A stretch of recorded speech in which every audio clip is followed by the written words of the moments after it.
Hey everyone, Jim Coventry from RotoWire here with today's top 5 AFC trends and then more for each team in the conference. So the number one trend that I noticed was James Robinson after splitting snaps very equally with Travis Etienne in week 1. We figured that would continue. It did not. James Robinson saw 63% of the snaps to 37% for Travis Etienne, and the carries were lopsided. Now, Robinson only had 23 carries for 64 yards. He did score a touchdown, but they did face a very good run defense, so that's not absolutely insane. It was less than 3 yards per carry. Travis Etienne didn't fare a lot better. 9 carries for 20 yards, so pretty similar numbers there. He did catch 3 passes for 33 yards on 3 targets, but overall, those investing in Etienne now have to be troubled. Week 1 was probably a little better from a PPR standpoint. Week 2 was worse. And so very, very frustrating there. But that said, look, it seems pretty clear right now. James Robinson's the guy. Etienne will be involved. There will be game scripts in which they trail, which they didn't trail. They shut out the Colts. But understand, in many game scripts, Robinson is their guy. Etienne is the number 2 on the chart. So that's going to be very interesting development there. All right, next one. Number 2 of the top AFC trends, Garrett Wilson of the Jets. And I didn't even put him on my waiver wire talks because I assume he's on rosters everywhere already. Every league I'm in, he was drafted. But if for some reason he wasn't drafted, he's a super, super high priority free agent choice. And you could spend half your fab on him because it's possible that he becomes in the borderline of a high-end wide receiver too. It's possible. Now, I don't know what the change from Joe Flacco to Zach Wilson will bring, but look, Wilson played 48% of the snaps in week 1, up to 61% in week 2. So he's not even playing like 2/3 of the time. He went from 8 targets to 14 targets, and they're using him in different ways. They're using him in all different areas of the field, even screen passes. He goes 8 for $102 and 2 touchdowns.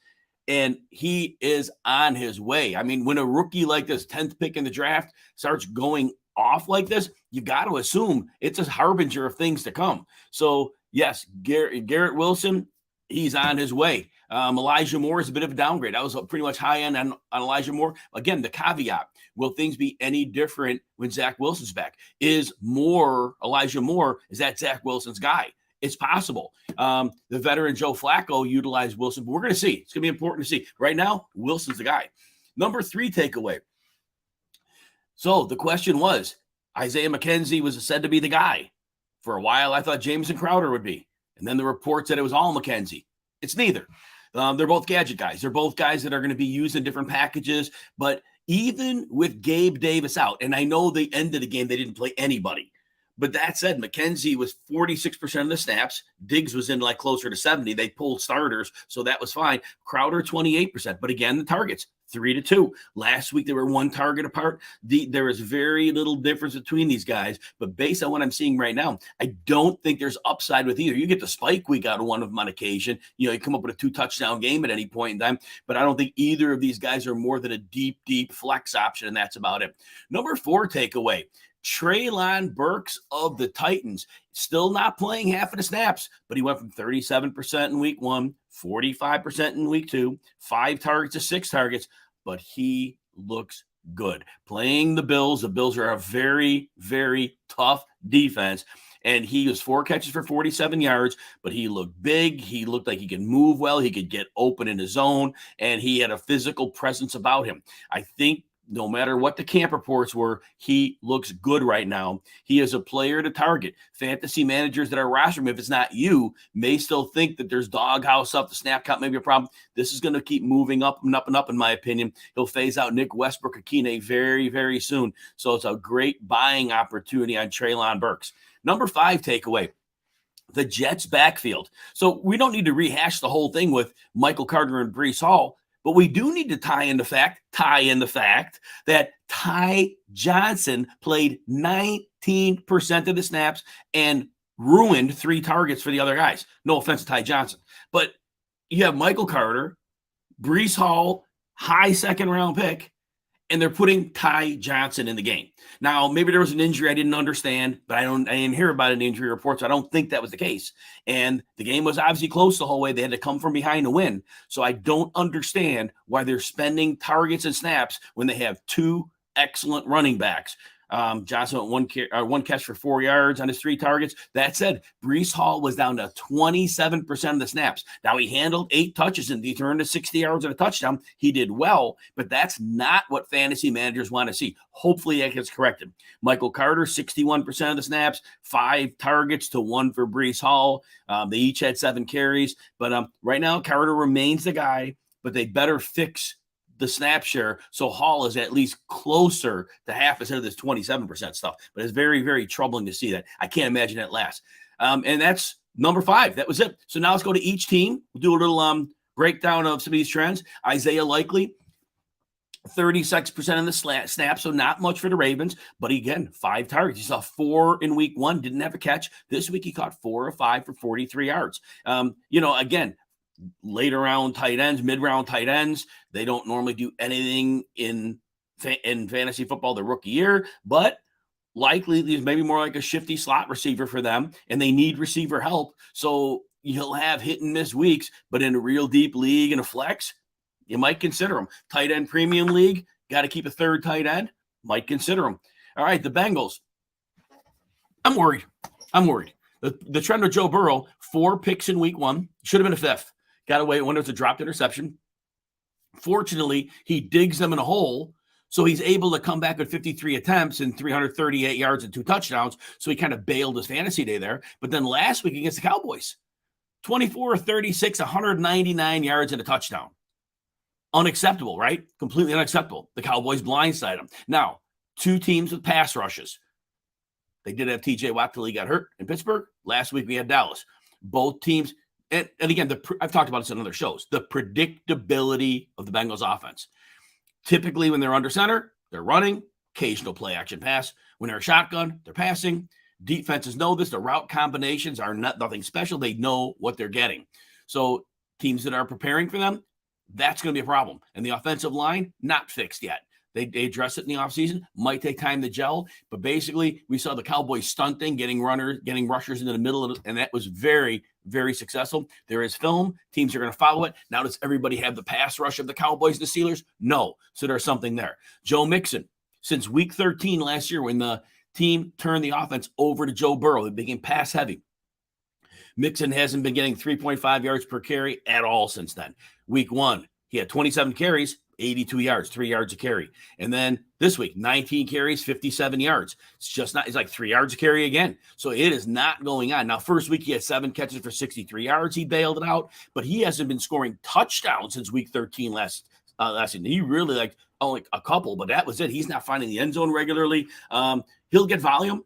He'll be a solid fantasy option, but he's not going to be that guy he was early last season for the first 12 games. The Browns. So week 1, we were worried. Amari Cooper was out targeted 11-6 by Donovan Peoples-Jones. Peoples-Jones is being used all over the field. Turned around last week. Cooper, 10 targets to 1. No catches for Peoples-Jones. Cooper went off for 100 yards and a score. It may go back and forth, but I do think it does turn into Cooper is the guy. Peoples-Jones going to have targets. I think it levels off more. Hopefully we'll see a little more evenness there. But Cooper can get open. It'll depend on defenses too and how teams play them. But nonetheless, I do think Cooper's in a good spot here. The Houston Texans, so after Rex Burkhead massively outsnapped Dameon Pierce in week 1, like 72 to 28%, it flipped a bit. Pierce was 62% of the snaps. Burkhead 37%. Now Pierce handled 15 carries. Burke had 2 receptions, no carries. He had 3 targets. So remember, Burkhead is still probably the passing down guy. That's probably going to be the deal. It was a close game with Denver. It's close throughout. Wasn't really a game they had to, go into furious catch-up mode. So I do think Burkhead's going to be a factor when they're trailing big. But it looks like Pierce, now what's the upside, right? I don't know how many touchdowns this Houston team scoring. He had 11 for 33 in the first week, 15 for 69. So he may just be like a decent volume-based running back too. I haven't seen anything that makes me think that he's going to be a special jump off the page back that's going to tear the league apart. Don't see that happening yet, but there is time. All right, the Chiefs. So in that backfield, we mentioned last week, Isaiah Pacheco was only using garbage time in week 1. He led the team in rushing, carries, and people were thinking, man, Pacheco's, no, we knew that he wasn't the guy. 2 carries for 6 yards in a close game on Thursday night last week, 9% of the snaps. Edwards-Helaire, 44%, McKinnon, 47%. They're the guys. Now, Edwards-Helaire gets a lot more work with his similar snap share. McKinnon outsnapped him, but it was Edwards-Helaire, 8 rushes. He had a 52-yard run in there and 4 catches for 44. McKinnon, not a lot of yardage, 6 total touches, 16 yards, but he found the end zone on a reception. He is used in the red zone. He's very good as a receiver there. Chargers, Gerald Everett, 67% snap share. Now, Keenan Allen was out, so he saw 10 targets. The targets maybe not be anything like that, but Everett's a seam stretcher, and that is something that offense needs. That offense is way compressed. Everett gives them an element. Everett's had 2 good games in a row, 3 for 51 and a touchdown in week 1, 6 for 71 against the Chiefs. Consistency's been a problem for Gerald Everett in his career, so we're not sure how that's going to pan out. But for right now, it looks like he could be a factor. He should be rostered in fantasy leagues as a starting tight end in 12-team leagues. Maybe he'll disappoint, but he has real upside in an offense with a phenomenal quarterback. The Raiders are next. So after Devontae Adams goes nuclear in week 1 with 17 targets, 7 targets, 2 catches, 12 yards. Fortunately, he scores a touchdown. Mac Hollins had more targets than Adams. Darren Waller, Hollins and Waller both at 8, and Hunter Renfrow with 10. And what I've learned about this year and late last year is with these 2 high shells that the zone defense teams are playing, when teams pound their alpha, they have a lot of success.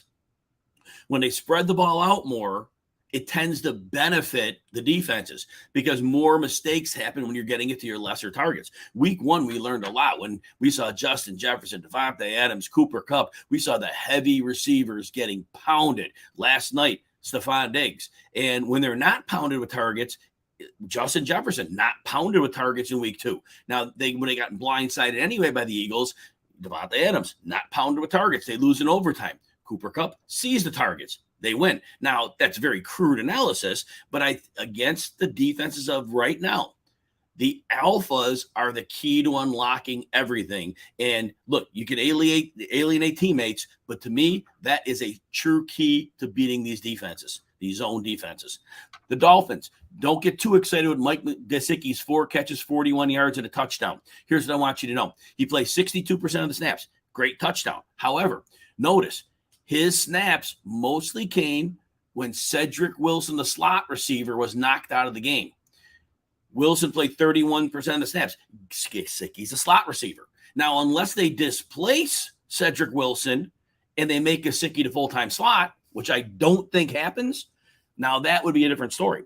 But otherwise, those tight ends are expected to block. Gesicki played as a slot. So if Cedric Wilson's back and he's playing, Gesicki goes back to being a square peg in a round hole.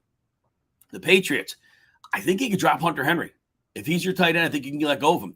He has been outsnapped by Jonnu Smith, out-targeted by Jonnu Smith, and he's done nothing through 2 games. The Patriots' offense looks dysfunctional. I have no interest or excitement in any of the Patriots players, even Ramondre Stevenson, who I liked a whole lot before the season. Now the Steelers. Deontay Johnson, he's had 22 targets, only caught 13 of them. Bad quarterback play. It's not helping him, not accurate. And yet he's only 55 and 57 yards. So he looks like a PPR floor play, but it does look like this offense is going to have a lot of ceiling like Mr. Trubisky. It's a very, very limited offense. Chase Claypool, 92% of the snaps, 2 weeks in a row.